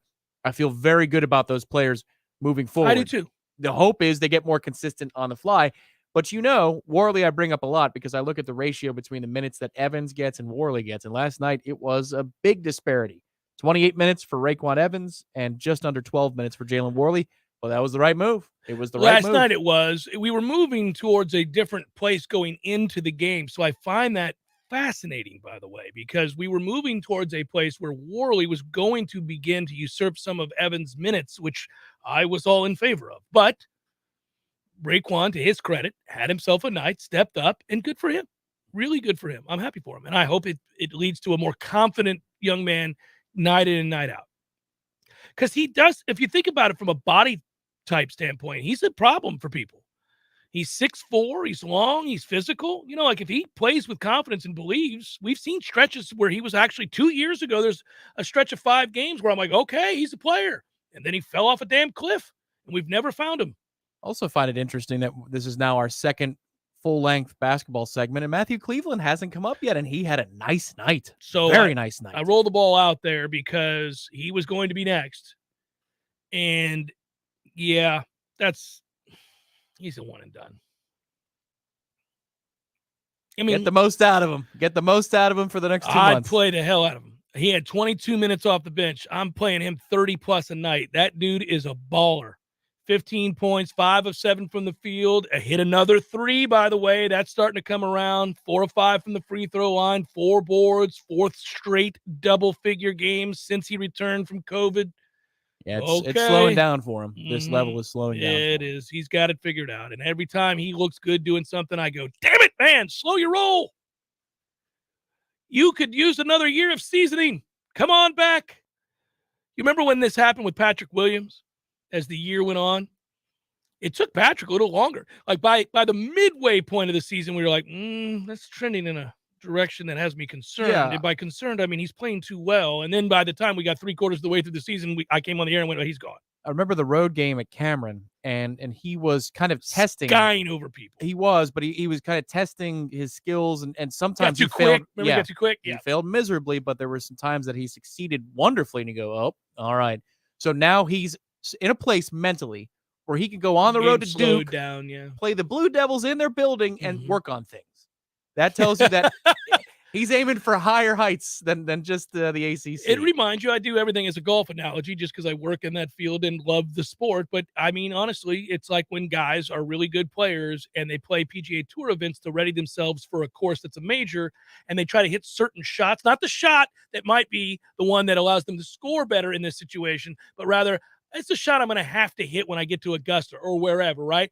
And then they do that, and they work on things, and they finish in the top 10. You're like, dude was working on his game at a PGA Tour event and finished 9th. That's absurd. And that happens, folks. That does happen with the best players in the world. The Texas, whatever that tournament is. Oh, they all do it. Dallas or wherever, just before the Masters. Like that, those courses don't really line up all that well, but dudes are just working on. Well, they have shots they have to hit and flighting the ball and that kind of thing. Here's the thing about last night. I mentioned it earlier, and I want to put a ribbon on this. But we only scored 65 points. We didn't really shoot all that well. You can argue, as I look at these numbers, that we had too many turnovers. Miami hit some really difficult shots, and we won the game. You think about that, right? When we lost to Syracuse last month, there was a lot of things about that game. There were a lot of things about that game that really infuriated me. And the long droughts that we ended up seeing, remember, and guys not stepping up and making plays, certainly not getting stops on the regular at all. But so many things had to happen for Florida State, and so many things they had to do well and improve upon for them to get this win last night, despite some of those numbers that aren't exactly encouraging. And they did. They found a way. And so you look at the ACC and you look at the the overall standings. Miami is 5-1 in conference. We handed them their first loss. Louisville's 4-1 in conference. We handed them their first loss. Only loss for both those teams in conference, and it was handed to them by Florida State. North Carolina sits 3-1 in the league. Notre Dame is 3-1 in the league. Duke is 2-1. Wake is 3-2, and we're 3-2. Okay, we're right there. You're a game back in the league after starting 0-2. Now this is a great opportunity on Saturday where you're going to go play zone defense. That is, we're going to go against the zone defense. We don't play that well against it, but show what you've learned. Go execute better on offense. I'd love for us to win the basketball game, but just show that what they did to you and what the zone has been doing to you this entire season is something that you're getting better against. You don't have to be 55% from the field on Saturday, but let's see. Because you don't get that opportunity very often in the ACC. Sometimes you play a team twice. And if you do, for a group that's growing, you can show maybe that you've learned a thing or two. You get a chance to avenge the loss, by the way, when you go on the road Saturday, because I do think there's a chance that Cleveland and Mills both can get to that spot against the zone and hit there from the corner, from the free throw line there, right in there. And if they can do that, because Mills is a roller coaster, you just don't know. But if that happens, then you kind of get them out of that a little bit. You might have a chance. To do that. And let's see how confident Rayquan Evans is in that game. Does it carry over? And are defining Caleb Mills as it's either a good night or a bad night? Right now. Yeah. Right now. Until further notice. Yeah, he's either really good or not going to be a good night. Yeah, it's weird. I hope certainly he becomes a guy that we see greater consistency from. But right now it's a wait and see. We if you look at where Florida State's at in the net rankings, too early to do that. They're pretty low, but things will begin to adjust as the competition does as well. Duke is at Wake tonight at 7:00 on the ACC network. Clemson is at Notre Dame, 7:00, Bally Sports Florida if you want to watch it. NC State at Louisville, that's an ACC network game at 9:00. We've beaten both teams. Virginia Tech is at Virginia, 9:00 on ESPN2. It's interesting to me out of those four is Duke Wake Forest because of the location of the game. Mm-hmm. Is Wake Forest really that good at home? Well, here's your test, because Duke should be angry coming off of a loss to Miami when Duke was in their own building. Yeah, by the way, did you know Virginia Tech is winless in the league? Correct. I actually caught that 10 minutes of Packer and Durham this morning. Oh. I know. Boy, what were you doing? Are you self-loathing? It was commercial on Good Morning Football. So I flipped over and they were talking about us, and then they brought up that point. Oh, okay. And I pivoted. You get a Good Morning Football was on a commercial break. You get a pass for having flipped over because A, it was a commercial, and B, they began to talk about us. So you're like, okay, I'll stay. You got me. I'm proud to know that the second they weren't talking about us, you're like, okay, that's about enough of that. Give me some more Kay Adams, please. Yeah. I'm with you there. Chef Cameron Show 93.3 Real Talk Radio, Warchant TV. Your local news now. The Thomas County Sheriff's Office is currently searching for Tyler Henderson and is offering a $5,000 reward for information about his location. Agencies as far north as Albany and south as Tallahassee have been helping search for Tyler Henderson since early yesterday morning. 3 deputies showed up at Henderson's home to serve arrest warrants, but TCSO said that Henderson began to scuffle with the deputies before getting one of their guns. Henderson is wanted for the attempted murder of 3 Thomas County deputies. 2 deputies were shot and both are in stable condition. Anyone with information is asked to contact the Georgia Bureau of Investigation investigation tip line at 1-800-597-8477. The American Red Cross is sounding the alarm about a national blood shortage, a shortage that the organization says is its worst in over a decade. The organization has declared a national blood crisis for the first time in its history. All blood types are needed. However, they're specifically appealing to people with O positive and O negative blood types. This is Rachel Lene with your Real Talk 93.3 Local News Update, brought to you by McEnmore Systems, Tallahassee's go-to Mac store. Check them out online at McEnmoreSystems.com. This is meteorologist Paul Trombley with your Real Talk 93.3 weather update. Overcast this afternoon with a high of 61. Northeasterly winds 5 to 10 miles per hour. Lows around 43 tonight. Overcast skies. Highs around 64 tomorrow. Clear skies and quiet. High of 62 Friday under mainly clear skies. 64 Saturday. Chance for scattered rain showers. This report is brought to you by the Lawn Johns. For all your landscaping and lawn care needs, visit thelawnjohns.com. Right now, 61. Let's take a minute to imagine all the things you can accomplish with help from Southeast Portable Buildings. Are you a hoarder? Hoard some more. Get a storage shed. Mother-in-law moving in with you? Put her in a shed out back. I'm kidding. Still working on that engine that you're going to finish from last summer? Move it out to a new workspace with Southeast Portable Buildings. From she sheds and man caves to repair shops and trophy rooms, the possibilities are only limited to your imagination. Visit Southeast Portable Buildings today. If you weren't the owner of Gordo's and all those wonderful restaurants, Eddie, what would you be doing? You know, I think I'd want to be I don't know what I'd want to be, a boat captain or a cowboy. You know how to use a lasso? No. You'd have to do that if you were a cowboy. Yeah, but I've never even been on a horse. It's not my place to be on a horse. I agree. And the horse thanks you. Gordo's, bringing the flavor and flair of Cuban food to Tallahassee since 1996. Here's what you missed on the Greg Tish Show. Charlie Crist, he's running for governor. To mention the governor, I'm tired of it. I'm sick of it. And we see it in presidential. We see it all the time. It's the new norm. We even saw it in local. That it should be. It's like, hey, I'm running for this local But seat. do you understand? I heard a statistic that like half of our population reads at like an 8th grade level. And what is the other 2/3 Half rate doesn't. That means almost half does not. You're right. The Greg Tish Show, Monday through Friday, 6 to 9 a.m., only on Real Talk 93.3. The Jeff Cameron Show, brought to you by Orange Theory Fitness. 2 Tallahassee locations, Midtown on Thomasville Road and Northside in the Village Common Shopping Center. Online at orangetheoryfitness.com.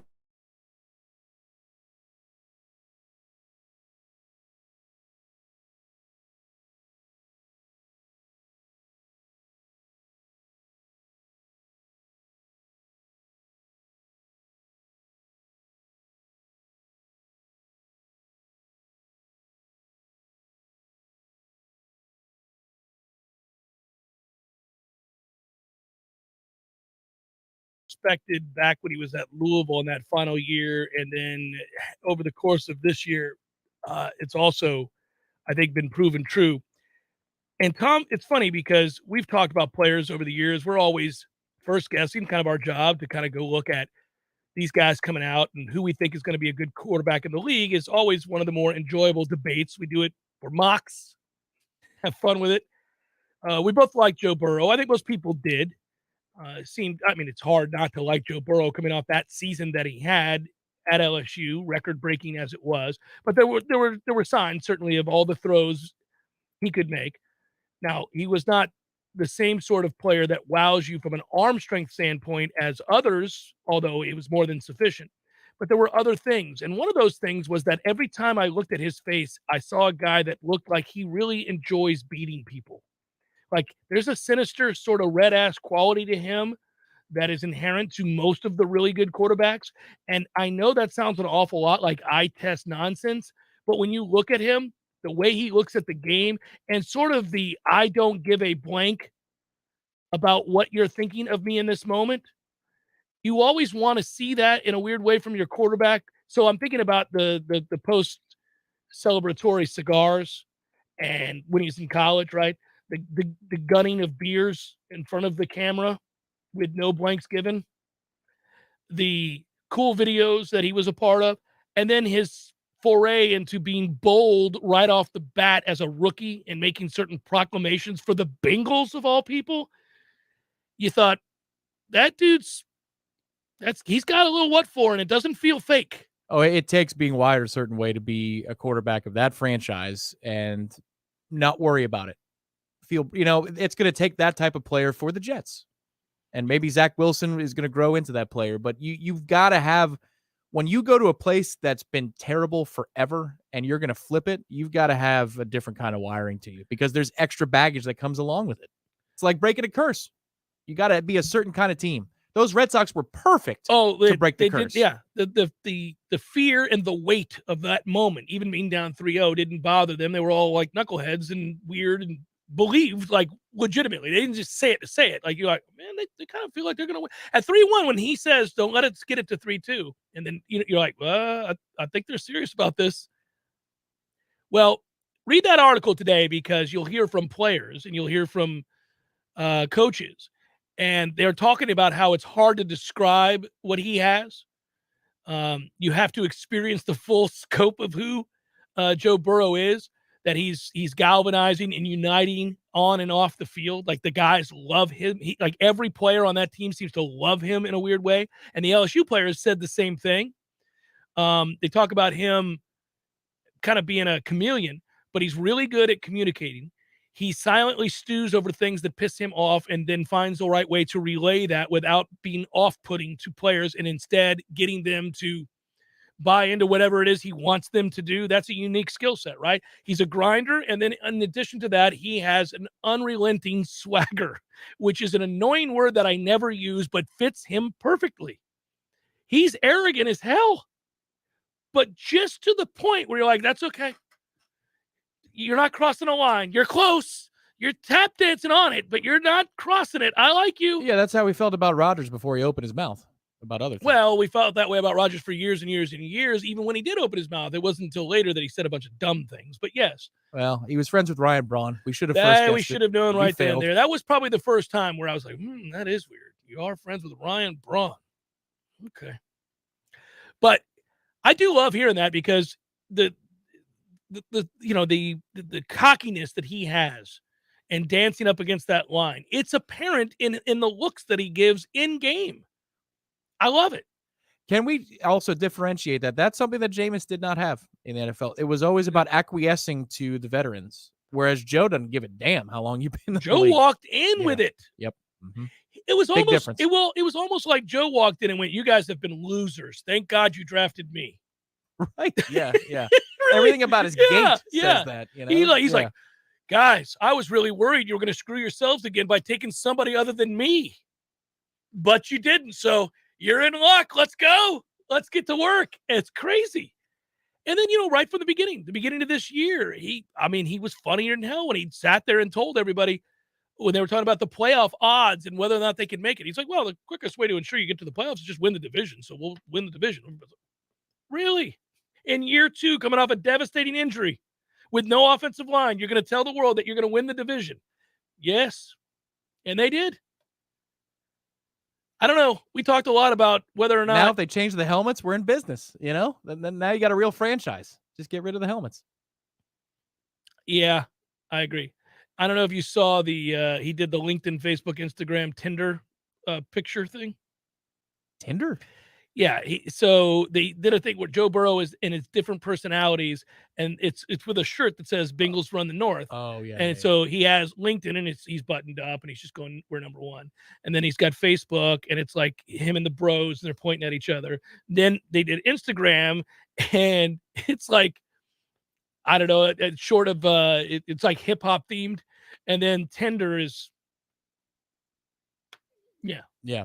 So he's all with the Bengals run the North poses. Okay. All right. They're all with that. It's funny. It's funny. It works. Like if another guy did it, you'd be like, he does it. You go, that's pretty funny. You think they win? I think that's a decent game on Saturday. It's in Cincinnati, but hey, the Raiders have proven a lot the last couple of weeks. Yeah, they have. It's hard to count the Raiders out, but I will say I agree with you. I think Cincinnati wins. By the way, when the playoff tree was kind of figured out and we saw who was going where, didn't we all immediately look and say, wow, if you're a Cowboys fan, you've got to be thinking, really? The 49ers. We drew the 40 effing Niners. Because that feels like a Cowboys loss. And if it is, that means that the Buccaneers would play the winner of Monday Night Football between the Rams and the Cardinals. because the 49ers would automatically be the lowest seed left and would draw Green Bay on the road, which I don't think Green Bay wants. I think if Green Bay had its druthers, they would not want to play San Francisco. I'm going to argue to you that none of us do. Right. I mean, I have no desire to face them. If it goes chalk, they would line up against the Rams. I don't think they give a damn if they host Matthew Stafford and the Rams in Lambeau. Who cares? But if it's San Francisco. Yeah, they don't care. No, you're right. San Francisco, that might be a problem. Yeah, it's funny. I guess Green Bay, if they were going to look at the playoffs, look at the NFC, they would say a couple of things that I believe to be true. The first would be, we don't want to face the Bucs in the NFC Championship game. Now, hear me out. If you're a competitor, and certainly Aaron Rodgers is, and you're the Packers and you are filled with competitors, then you would argue the opposite. You'd say, yes, they want to face the Bucs, they want revenge. But they'd be lying. Because if the Bucs get to the NFC Championship game, it means they got healthy. It means in all likelihood they got their dudes back, survived this wild card round, got healthier with each game, and now they're one step away, and Brady's playing with house money, and all of the pressure is on you, not us. So that would be a problem. Now, the other thing I think they'd say is, you're right, you don't really want to face the 49ers because the 49ers are going to run the ball, and the Packers will give up the run. Yeah, so looking at Tampa Bay's reports, they've been good this week. Yesterday, Shaq Barrett was knocked off the COVID list and put back on the active list, so he's going to be practicing. Good. And today, Levante David returned to practice, and Leonard Fournette returned to practice. So did Gio Bernard, but he's a sidebar. Yeah. The headliners are Barrett, which is huge. David, which I think is actually maybe bigger. We haven't stopped the run. Right. Yes. Yes. Your run fits. You need Levante David. And then Leonard Fournette to be able to pound that rock. All right. Oh, and catch the ball. in the backfield. Well, yeah. I'm excited about Raiders Bengals. You'll miss it, but I'll be around. Well, you'll land. I get every other game. You don't get the Buccaneers Bucks and the Eagles at 1 You know what I o'clock. miss? Yeah, I land at 1:55. That's not bad. So that as long as there are no delays, and just throw your hands to the sky and hope. Pray to whatever deities you believe in for flight delays in this day and age. But 1:55 is not bad. That might be mid-second quarter if I can get some reception.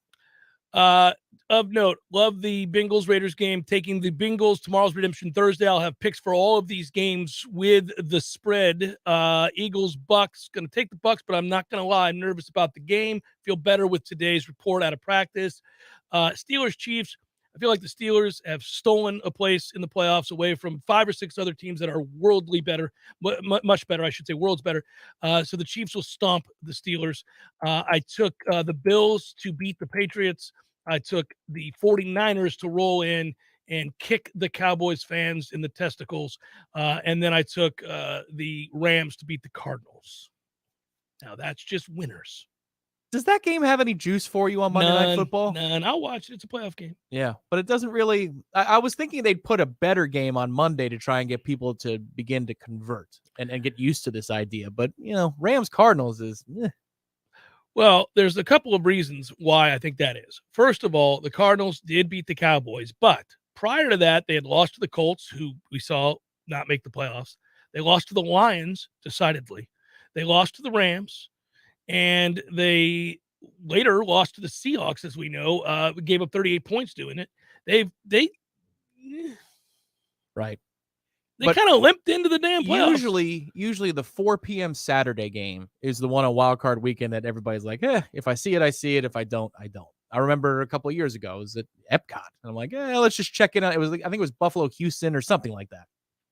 Well, if you move the Buffalo Patriots game to Monday and you put the Rams Cards game on Saturday, I think I would be much more interested and inclined to watch all of these games. I will watch Buffalo and New England because that's a great kickoff game. Or is it the beginning one? Is it Cincinnati? Las Vegas is the first Saturday. Either way, if you moved Bills Patriots to Monday and you put Cardinals and Rams on Saturday, I think that would do better for the slate. Raiders Bengals Saturday at 4:30. That's a good one. Usually the worst one is the leadoff hitter, and that's a really good leadoff game. It's a fun game, and I am excited to watch Patriots Bills. They split in the regular season. Bills got the better of New England, and New England bounced back nicely. Good for them. I like them to win the game. I think that the Eagles Buccaneers could be more interesting than a lot of people from the outside think. We both know our team's been awfully beat up and kind of comes feels like they come in not their best selves yet. It's obvious we won the division. I'm just glad it's at home. Makes a huge difference. Yeah, it does. Huge difference. By the way, 49ers Cowboys is the game. That is the game. That game is fantastic. The pressure, all the pressure that's on the Cowboys, the season they had, their belief that they could go to the Super Bowl.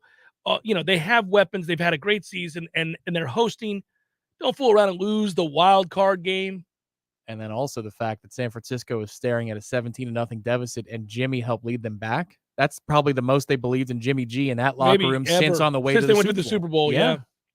What a time to have that kind of belief in your quarterback in San Francisco. No, I agree with you. By the way, Jalen notes, Jeff, that game will be in Green Bay. That's a loss. Yeah, we went to Green Bay a year ago and won that game.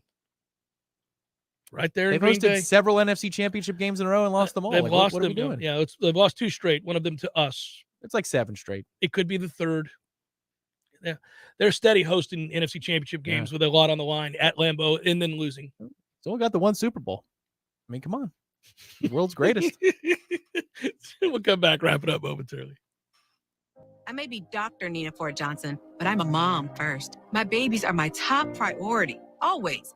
With COVID going around affecting Black kids at a higher rate, I'm telling any parent with kids 5 and older that asks, mine will be getting the COVID vaccine as soon as they're old enough. The risk from COVID far outweigh any risk from side effects of the vaccine. It's the best protection for my kids and for yours. We can do this. Find vaccines near you at vaccines.gov, paid for by the U.S. Department of Health and Human Services. Every great construction project, whether it's a new addition or renovation, starts with a plan. At T-Spark, we are excited when our clients contact us to assist with that plan. Through our team of architects, draftsmen, engineers, we can help you with your project's planning and design, potentially saving costs in the long run. Whether you have a residential or commercial project, we look forward to working with you. Call us today or visit us at tsparkconstruction.com. License number CGC 1525336. Our friends at ISF want to wish you a very happy new year. Listen, you want to do amazing things. You have big visions and goals for the future, and you work hard to move your agency forward while navigating the unique challenges inherent in government operations. ISF understands. They're a national management and IT consulting firm serving clients across the country. As we turn the page to another year, ISF reminds you to think big and stay focused on your goals for the future. ISF, your vision, our expertise, solving the future. Visit ISF.com to learn more. If you know me, you know how I feel about supporting local. You also know that I love dad jokes. So it really bugs me when somebody I know calls anyone other than Paul's Termite and Pest Control. This year marks 50 years that Paul's has been servicing our community as a family-owned business. That really means something. All treatment decisions are made right here, not some corporate headquarters 100 miles away, but right here. Local knowledge means they know exactly when and how to beat certain issues that are unique to our region. All decisions about North Florida made by North Floridians, and being local doesn't always mean small. Paul's is the largest locally owned termite, pest, and lawn company in the region, but you'll always get the small town treatment and quick service also. Paul's offers a same-day treatment guarantee if you call by noon. If you see something in the morning that's not supposed to be in your house, call Paul's and they'll get them all that same afternoon. It's that easy. For the elimination of termites or any other pest, and for a greener lawn too, visit callpauls.com. Live and living color and totally free. Subscribe to Warchant TV on YouTube, the digital home of Warchant.com. From the practice field to pregame and the phone calls afterwards, Warchant's YouTube channel is home to live programming like Seminole Headlines, Wake Up Warchant, The Jeff Cameron Show, as well as Trench Talk, a live Q&A with Noles offensive lineman Devontae Love-Taylor. Just search Warchant on YouTube and click or tap the subscribe button. That's it. It's totally free. Warchant TV on YouTube. Just another reason we're the ultimate Seminole sports source. Cameron Show brought to you by Orange Theory Fitness. 2 Tallahassee locations, Midtown on Thomasville Road and Northside in the Village Common Shopping Center. Online at orangetheoryfitness.com.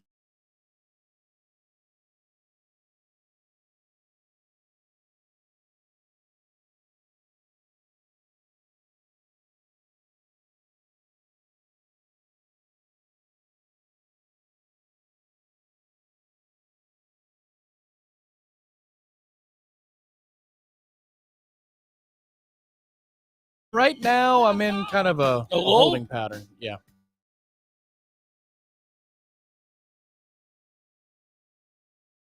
After a stretch of playing really, really poor hockey. Yeah, they're starting to sort out having all the guns back. They're like, all right, we can separate you. You guys can play there. What they did to Buffalo last night was unholy. But right now I'm focusing on the NFL slate for the weekend. I'm trying to find those teasers and those player props, because player props I enjoy more in the playoffs, because you can really you're going to get down to brass tacks. You're not game planning for 3 weeks from now or catching somebody on a bad week because they were on the West Coast. All focus goes on these games. So typically the stars rise to the top, and you can kind of guess what the game plan is going to be. I got a question in regards to your weather guy. Your guy. Yeah. I need him to step up. I need him probably tomorrow. Start posting some things you could forward me. I need the weather in all these games. Yeah, the only one he's posted so far is the New England Buffalo game, which is going to be frigid. Yeah, and that's an understatement. His rule is once it gets into the single digits, then it affects scoring. Like, everybody could play at 15, 20 degrees and reasonably score. Start getting around 2 degrees. As long as the wind isn't whipping. But yeah, when you get down to right around 0, that's going to affect your totals. Yeah. Freezing in Cincinnati as well, right? Is it windy this weekend in Cincinnati? Because if it is, if you're going to couple cold with wind, those are 2 high-scoring teams, and I think the thought would be, obviously, to fly over 49, but I would be inclined to take the under if we get frigid temps with wind. All these little things to weigh in. We'll have a plenty of Redemption Thursday picks, and I'm excited to find out. Those numbers matter. We're postseason. Yeah, he's only got it's a yellow alert on the New England Buffalo game. He's got a color code based upon whether you should wagers. The oranges and the reds are the best ones. Yellow alert to go under. Yeah, to go under. But nothing yet on Cincinnati. Okay. North Florida Payroll Services, locally owned for nearly 15 years, offering payroll and HR services, including full online applicant onboarding and integration into payroll. Save your company money and headaches today. Head to northfloridapayroll.com. Hey, Big Daddy, having some Red Russians tonight? We'll know in about 47 seconds. Into an open wing. It's picked up by Dowdy, an empty net. He scores. Hot damn, Big Daddy's done it again. Red Russians all around, Teddy. All right, Big Daddy. Winless Virginia Tech was alluded to earlier in the program by me in conference. They're going to stay that way. Virginia is going to give the 1.5 to Virginia Tech. The well-groomed one will guide his Cavaliers to a victory by 2 or more against Virginia Tech, and that would be the wager. That's all I got. I've got, because these things move, I'll give you a teaser for the NFL on Sunday. And it's not a straight 6-point team, 2-team teaser. But you could go to certain books and move the line 5 points or 7 points if you like. Mm-hmm. So I've got a 2-teamer, New England plus 10.5 against the Bills, and the Chiefs minus 6.5 against the Steelers. What a savings! That is a plus 103 provision right there. That feels very, very nice. You're basically a little more than even money on Pats getting more than 10 and Chiefs under a touchdown. Nice. I like it. Do you guys remember how I won you money last year on fantasy golf? Well, we're back, baby. We are back in this sucker again. And I've got my squads rolling out there at the Century, right? Here we go. Is JT in the field again this week? The Sony, I meant to say. Is JT in the field? I want to double down with him. I don't think he is, no. Here's what I could. I'm going to give you some heads up. I can't give you my whole lineup because I don't want you beating me. But I'll give you some guys. Horses for courses. Bermuda grass for this tournament here. It's flat. Bermuda for that? It is flat, okay? On the rise these days. Little volatile, but you want volatility when you're playing fantasy because you want boomer bust guys that others will steer clear from if you get that boom. So Maverick McNeely, trending in the right direction. I like him. Seamus Power, I like him. First-time winner last year. Little something to look at. And then one of the best ball strikers in the sport, top 5 ball striker, hey now, in the sport, Corey Connors. Lock you in some Corey Connors, everybody. Connors. Good work out of you. You're welcome. There we go. We're back in the fantasy golf game. Thank you, William. Warms my heart. I missed you, William. Sorry, I didn't have the stream up. I wasn't paying attention. Super sticker. Peace, everybody. Be good.